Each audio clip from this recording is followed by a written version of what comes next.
Welcome back to the In the Clinic podcast with Rob, and I'm pumped to have you back on a Friday. I'm recording this on a Friday. I'm also doing a webcast on my phone, so if you're watching this on YouTube, awesome. If you're listening in your car, you're listening while you're out for a walk with the dog. If you're listening while you travel or other, welcome. Good to have you here. Today's a great day.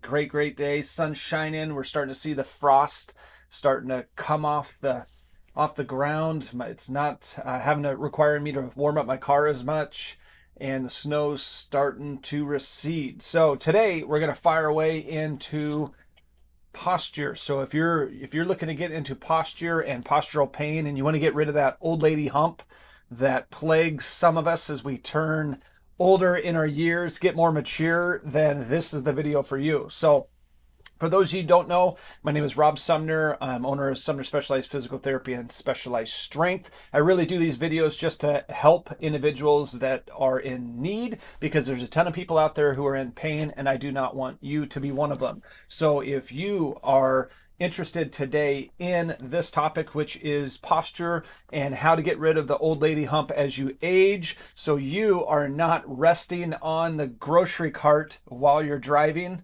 your grocery cart, then this is the video for you. So let's fire away. Let's get into it. How did this come about? I mean, when we're talking about the old lady hump and stuff, I'm not looking to be mean or disparaging. This is the term that one of my patients' mothers asked about, because we do classes from time to time to help educate the public. We try and help individuals in multiple ways. And I did one on balance. And I mentioned to it that we were doing one on balance. She goes, you know what? Actually, do you have anything that will help get rid of the old lady hump? Because I'm really worried. I'm starting to get a bump on the back of my neck. And that's something that my mom had and her mom had. And I really don't want to be the old lady that's leaning on the grocery cart as she's going around to get her groceries. So that sparked my interest of communicating with her on what that really is, how it comes about, the factors at play, and ways to get rid of it. So, possibly in the future, we're going to be doing a posture workshop where we essentially get into how to eliminate the old lady hump. But until then, this podcast is gonna give certain tips to help individuals start learning how to get rid of that postural deficit and that concern that they have with the hump that occurs on the back of the neck. So before we dig in too deep, let me just kind of dovetail into some clinic updates. For us, we've got Sumner Specialized Physical Therapy. We just added a new addition to that, which is specialized massage. Specialized massage. This is something that we have looked to add in the past. We just weren't ready to do it at the moment. We've got our Specialized Strength Fitness, which is the building I'm in right now, which has our training facility. We've got specific programs like our Premier Personal Training Program that helps people with their fitness, their wellness, their nutrition overall. So that's something that we've been doing for two and a half, coming on 3 years, and it's gone successfully well. We've got Philip Burrell, who is our full-time personal trainer. He's absolutely rocking it, and that whole entity is rolling. The mothership really is our physical therapy department and our physical therapy company. That has been our longest growing entity, and that's something that I started back in 2012. So this is going to be our 11th year of physical therapy. So that's been rolling. The Specialized Strength is heading into its 3rd year. And now we're dovetailing into specialized massage, which is another great entity for us to be able to help individuals in need, because that's truly our purpose. From physical therapy, helping people that are in pain improve their mobility, their strength, their wellness. And now with the Specialized Strength, we took it to the next level, which is once you're out of pain, your mobility's improved, you're doing better. Now you can start adding in strengthening, more mobility, fitness, nutritional training, weight loss, strength building, and other. It's the sky's the limit. But there was a little piece that was missing, which is, what about for those individuals that are looking for a specific way to improve their wellness? And massage will do that. from another area that can help people remove themselves from pain, can help improve their mobility, but also there's a whole other component that can help with from the emotional side, the psychological side, the stress reducing side, the muscle tension reducing abilities. So overall, we see that our specialized massage is going to be a new entity that allows us to continue with our mission to really help the people of our community get out of pain, improve their mobility, and improve their wellness and life overall. So my wife has been doing a fantastic job getting after it in the basement, and that's where down below our physical therapy clinic, that's where the massage area is going to be.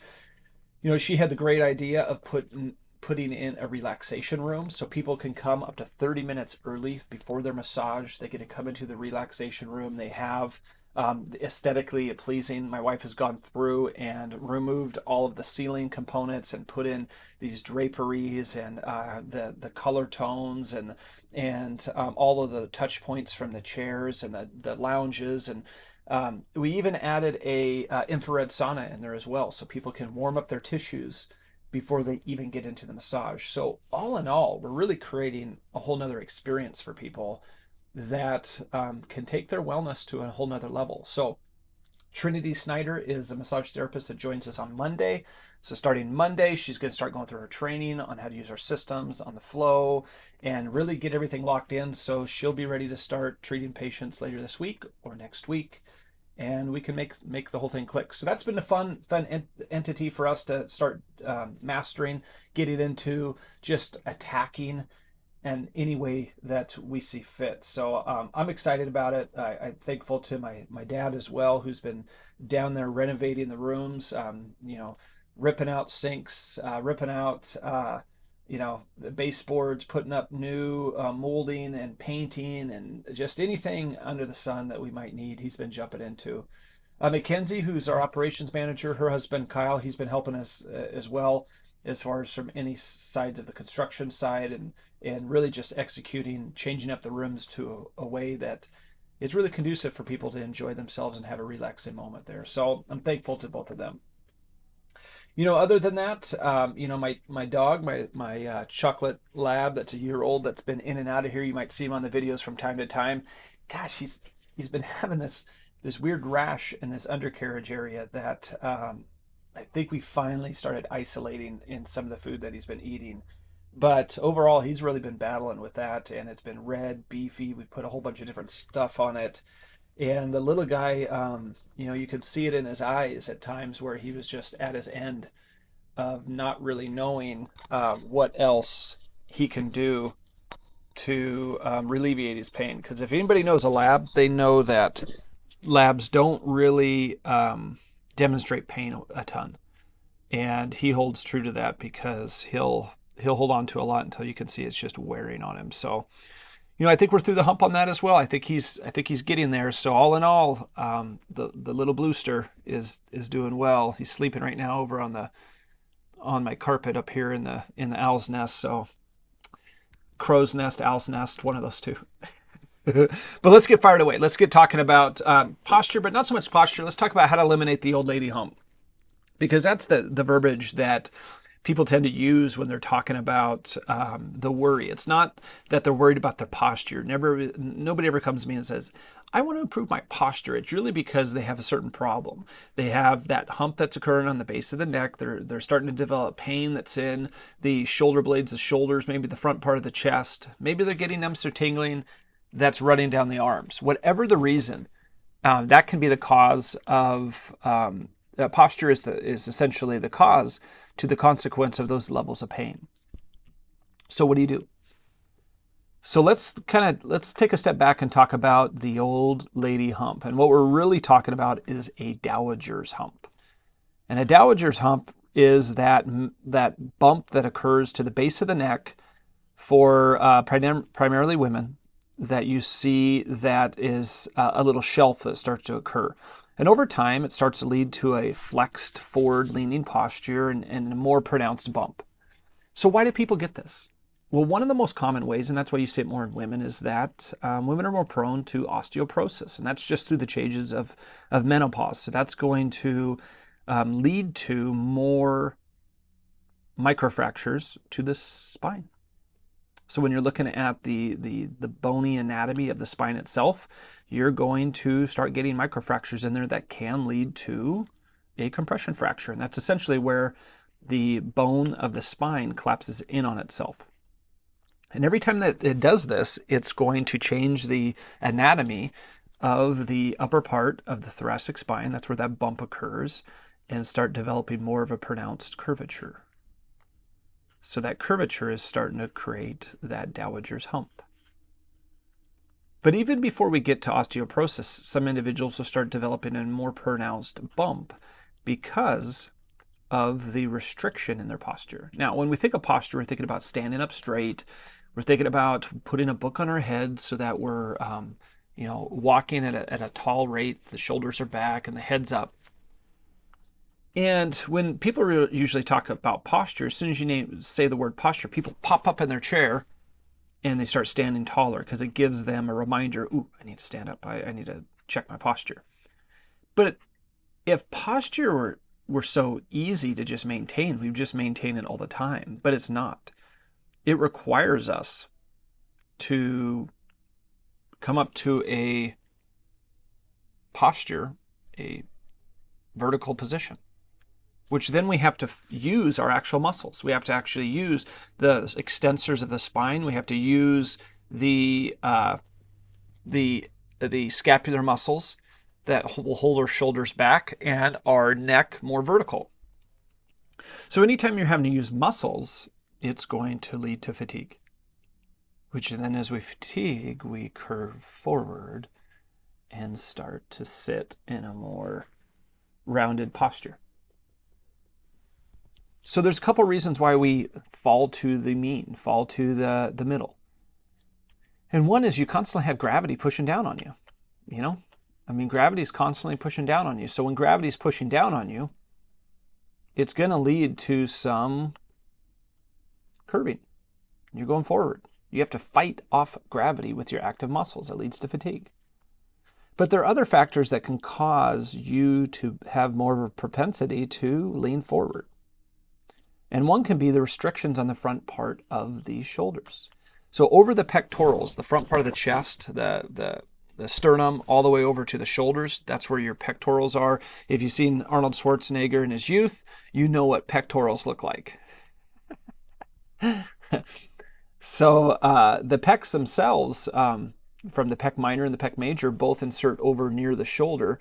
And as we stay in a more rounded or flex posture, those muscles can tighten. And as those muscles tighten, then it's harder to maintain that erect sitting posture. So even if you wanted to sit up straight, it takes even more effort and energy to do it. So in the end, you fall forward because you're fatigued. So if you truly don't have the mobility on the front part of the chest to maintain proper positioning of your shoulders, the chance of actually staying there is low because you're going to fatigue even faster. Number two, if you have poor scapular control, meaning the shoulder blade muscles, the ones on the back of the shoulders that connect to the spine over to the shoulder blade, if those muscles are fatigued or deconditioned, where you're not using them a ton because we spend a lot of time in a flex forward posture on our computer screens, video games, or sitting in a recliner, then those muscles are now elongated on the back part of our back. Those shoulder blade muscles are elongated. And when things are elongated, it takes them out of their optimal position for forced contraction, meaning it's harder for them to contract sustained periods, meaning they fatigue faster. And anytime they fatigue faster, then what are you going to do? You're going to slump back into a forward flex position. So, there's a couple examples I just gave you there from osteoporosis, causing the old lady hump, the flex posture of our shoulders, the rounded shoulders and the forward head from positioning, but also from the tightness of the pectorals.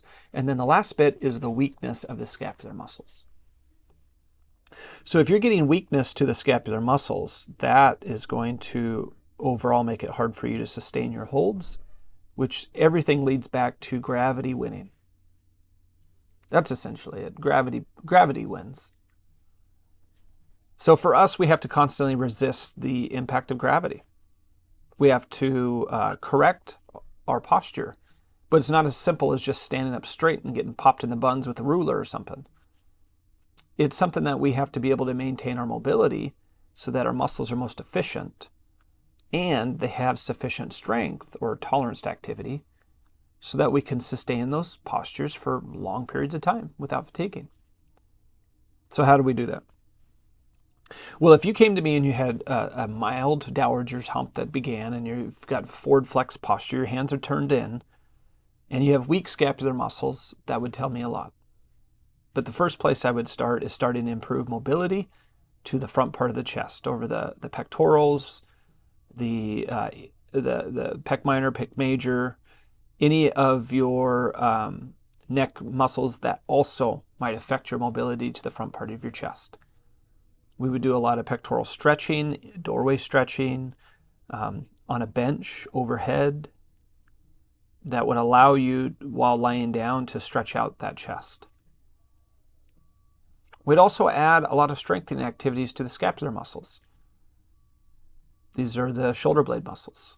Some of the exercises we do are up overhead, strengthening. Some are lying down, strengthening. Some are with bands. Some are with free weights. But the whole key is to start improving the scapular muscles and the scapular control to the back part of the thoracic spine, right below the neck. So overall, for an individual to start decreasing their chance for a dowager's hump, if you're over the age of 50, I would recommend, if you have a family history of osteoporosis and you're in menopause already, I would consider consulting with your physician about your risk for osteoporosis, getting a bone density scan, and seeing if you are going to possibly start developing compression fractures to the thoracic spine.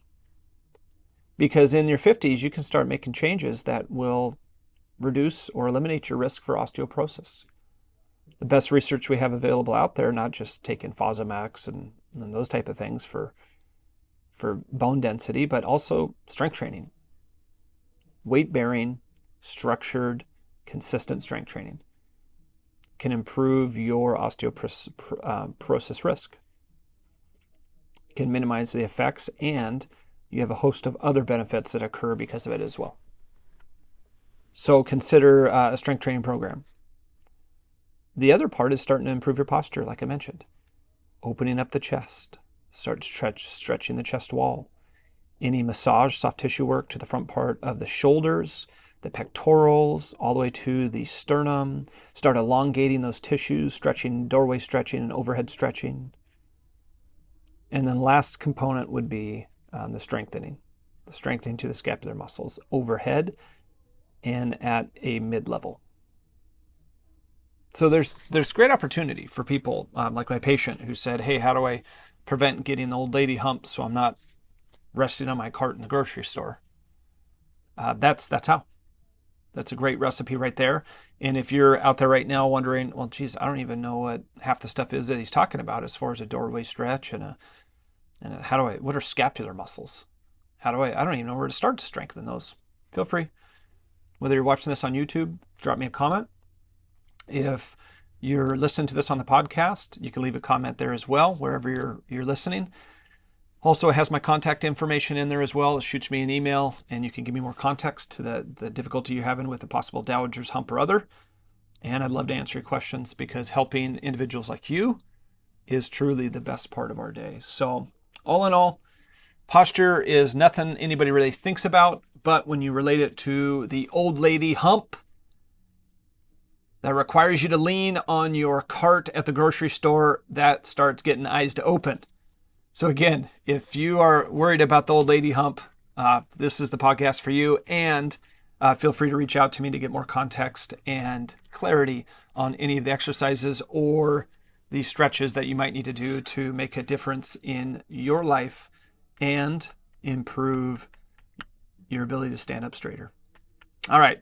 Have a good day. I'm out. I'm going to go enjoy the sunshine. Going to go enjoy the family for the weekend. And I hope you do the same. And my blessings to you.